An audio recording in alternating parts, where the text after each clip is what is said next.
Boche Gold and Diamonds. Buy now, pay later. Ottapalam മണ്ഡലം കമ്മിറ്റിയുടെ നേതൃത്വത്തിൽ ലഹരി മാഫിയയ്ക്കെതിരെ നൈറ്റ് മാർച്ച് സംഘടിപ്പിച്ചു.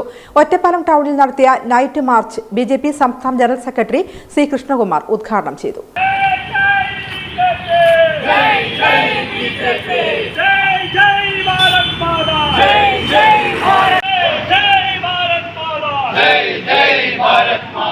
ബിജെപി ഒറ്റപ്പാലം മണ്ഡലം കമ്മിറ്റി ലഹരി മാഫിയയ്ക്കെതിരെ നടത്തിയ നൈറ്റ് മാർച്ച് ഔപചാരികമായി ഉദ്ഘാടനം ചെയ്ത് സംസാരിക്കുകയായിരുന്നു അദ്ദേഹം. ഒരു കാലത്ത് പഞ്ചാബ് പോലെയുള്ള സംസ്ഥാനങ്ങളിലാണ് ഇത്തരത്തിലുള്ള മയക്കുമരുന്ന് മാഫിയയുടെ പിടിയിൽപ്പെട്ട് അവിടുത്തെ യുവ തലമുറ. ഇന്ന് കേരളം ഈ രാജ്യത്തെ ഏറ്റവും കൂടുതൽ മയക്കുമരുന്നും ലഹരി മരുന്നുമെല്ലാം സുലഭമായിട്ട് ലഭിക്കുന്ന ഒരു സംസ്ഥാനമായിട്ട് മാറിയിരിക്കുന്നു. അത് കേസുകളുടെ എണ്ണം പരിശോധിച്ച് നോക്കിയാൽ മാത്രം നമുക്കറിയാൻ കഴിയും.